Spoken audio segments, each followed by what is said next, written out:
Welcome back to Bathroom Tunes with Amber and Jeremiah. I'm thirsty. Clearly. That's all that coffee. Well, Welcome. Welcome, children. Welcome, children. Right off the gate, before I forget. Get go. I am... Right off the get go. Right off the gate. I don't know. Right out of the gate. Yeah. You have a Tracyism. You just did what my mom does. You mixed up two different... Right out of the gate. Right out of the gate. From the get-go. That's good. I'm preaching Wednesday night. And he just found out. This Wednesday. But it's fine. I already have like... He just found out an hour ago. Yeah. And, you know, it's all cool. Because I even told John Jr., I'm like, well, buddy, I'm like, I got a big chunk of a message. I don't have it all together. He's like, give him what you got. I'm like, You're like, God, buddy. sweet. So I'm going to work on that this week. Try to get a full one. And if not, I'm going to give you what you got. Give you what I got. Yeah. Give you what you got. Mm-hmm. That'll be good. You'll be So fine. yeah, next Wednesday, this Wednesday coming up, 3 days from now. 3 days. 3 days. 3 days. 3 days from now. 3 Pay payments. number 3, my lord. Okay. Track record. Too many things. Do you hear what I said? No. I said 3 payments. 3 payments. Stop it. Of $9.99. Okay. No, you didn't get it. It's fine. I didn't get it. So we're gonna sing. Oh. Yeah, Genuine ostrich? Or is it peacock? it's general. Genuine ostrich. Doing my new boot dance. Focus. So what are we singing? You picked, so you get to tell them what. We are singing Redeemed, not by Matthew West. Well, who's it by? I said, I got Redeemed by Matthew West. With 100% confidence. Big Daddy Weave. By Big Totally Daddy Weave. the same thing, but Big Daddy West. So let's just call Big it. Daddy West. It's by Big... Song by somebody, buddy. Big Daddy Weave. Song by somebody. That's all I got, yeah. Okay. Hang on a second. Are you kidding me? Oh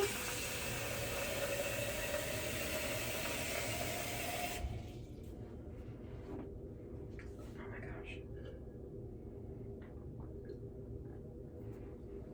Let me know when you're ready. Tip of the tongue.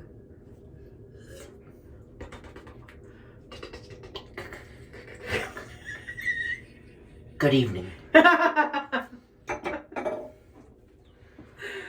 Oh, you're a mess. Every day of my life. What's funny is I'm the one starting, so you could have composed yourself in the amount of time it took. Just while you're singing. Okay. Seems like all I could see was the struggle, haunted by ghosts that lived in my past, bound up in shackles of all of my failures, wondering how long is this gonna last. Then you look at this prisoner and say to me, son, stop fighting a fight that's already been won. I am redeemed. You set me free. So I'll shake off these heavy chains, wipe away every stain, 'cause I'm not who I used to be. I am redeemed.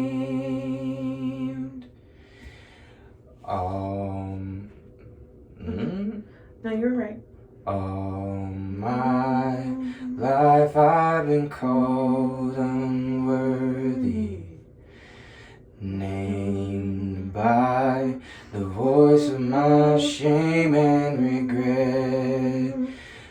But when I hear you whisper, child, lift up your head, I remember, oh God, you're not done with me yet. I am redeemed. You set me free. So I'll shake off these heavy chains, wipe away every stain, 'cause I'm not who I used to be. Because I don't have to be the old man inside of me, 'cause his days are long dead and gone. Because I've got a new name, a new life, I'm not the same, and a hope that will carry me home. I am redeemed,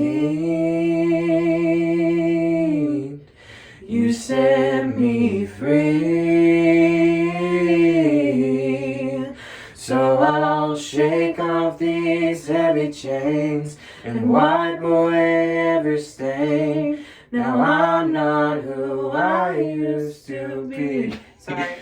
Oh God, I'm not who I used to be. It's my fault. Jesus, I'm not who I used to be.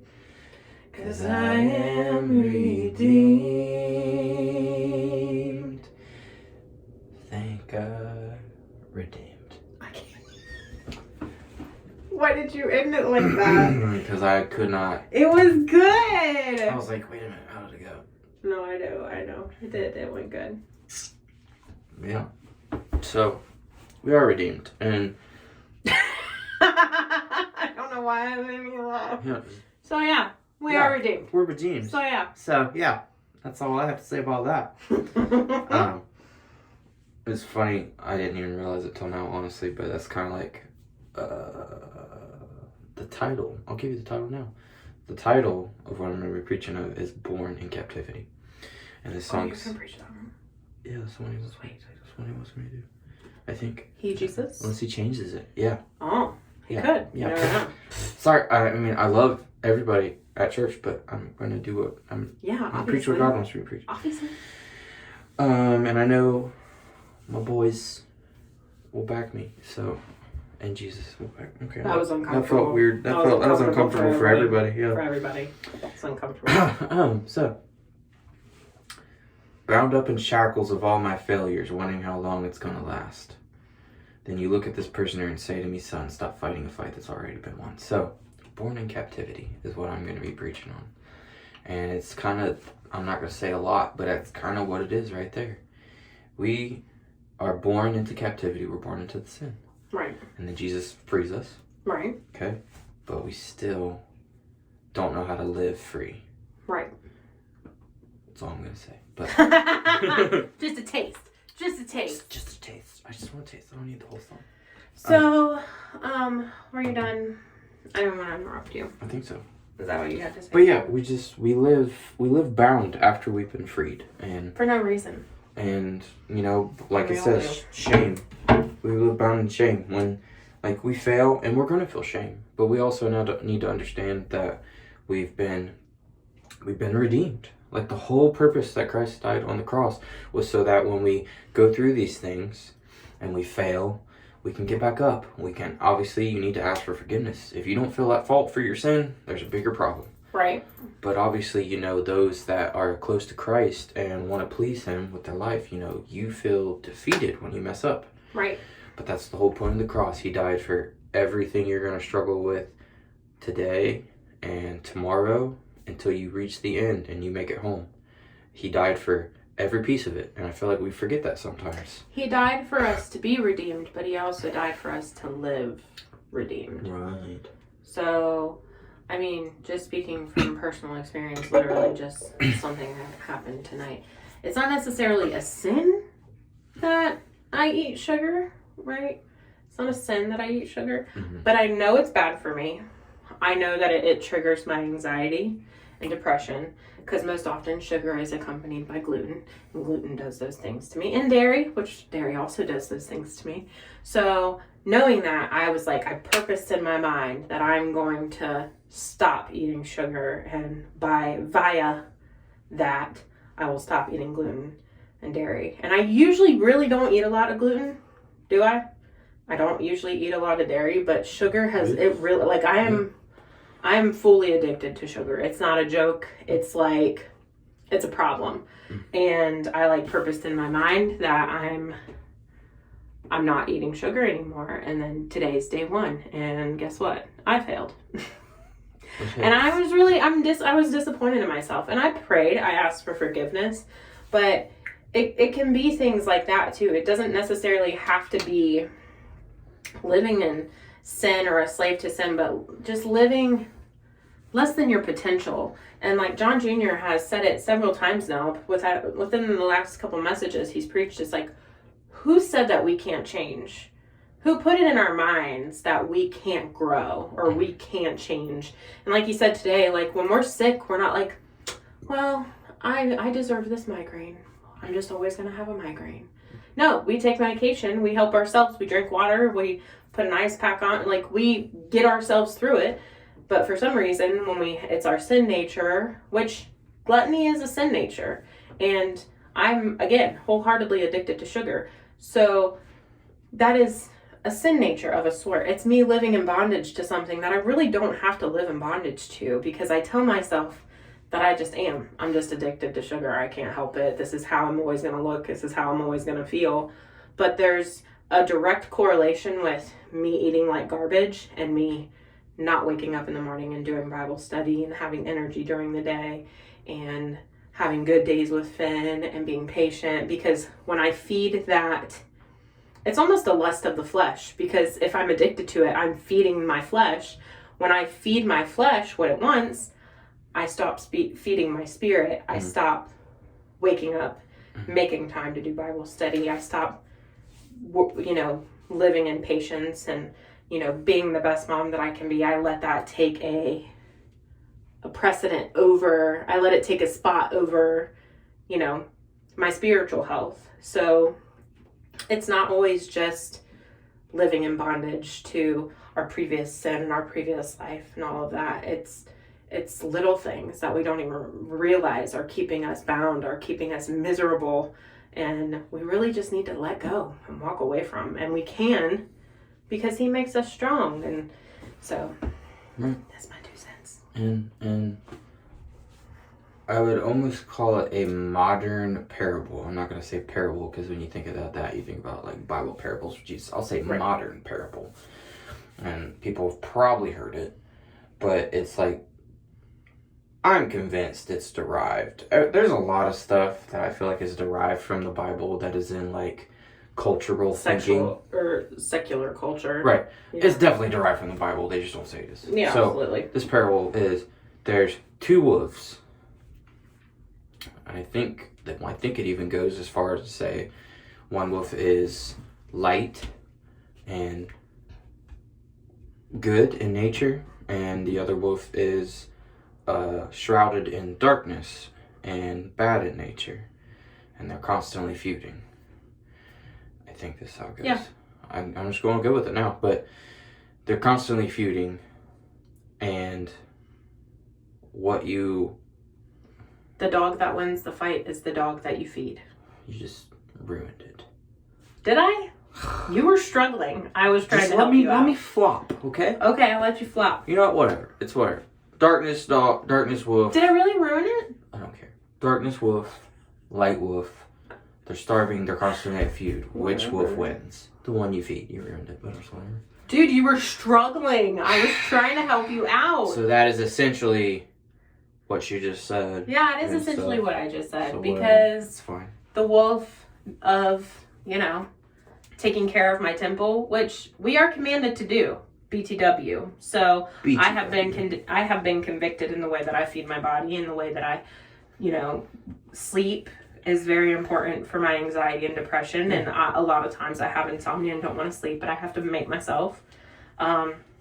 Just any kind of way that it's self-care, taking care of your body, taking care of your mental health and all of that. So if I feed that wolf, and then it's going to beat the other wolf of, gluttony and sugar addiction and tiredness, and which ultimately steals my, what do you call it? My mental. No, but like peace. My determination to get things done. I don't know. Motivation. Motivation. Sure. My motivation. It kills my motivation. So like Drive. it's sure, yeah, whatever. Perpetuation. Also, randomly, comparison kills peace. So if you're comparing yourself to other people, let me tell you firsthand, because it's something I struggle with. It will kill your peace. It will steal your joy. It will defeat your goals before you even set them, because if you're too worried about where everybody else is at and how successful they've been and you haven't, then you're going to constantly be comparing yourself and failing. Yeah. I think Riley actually said that on Did his Wednesday message. What did he say? Yeah, sorry. Basically, you can have the same measure of prosperity. You just have a different view on a hill, on the hill you're on. So, you know, somebody else might be on a hill up here, same prosperity level that you can have. You're just going to have a different view. And what he meant by that, and I can't remember if he elaborated, but, you know, you go through this walk and you're supposed to hold on to Christ, and that's your measure of prosperity. So the ground, you hear it all the time at church, the ground is equal at the cross. What that means is Christ died for all our sins.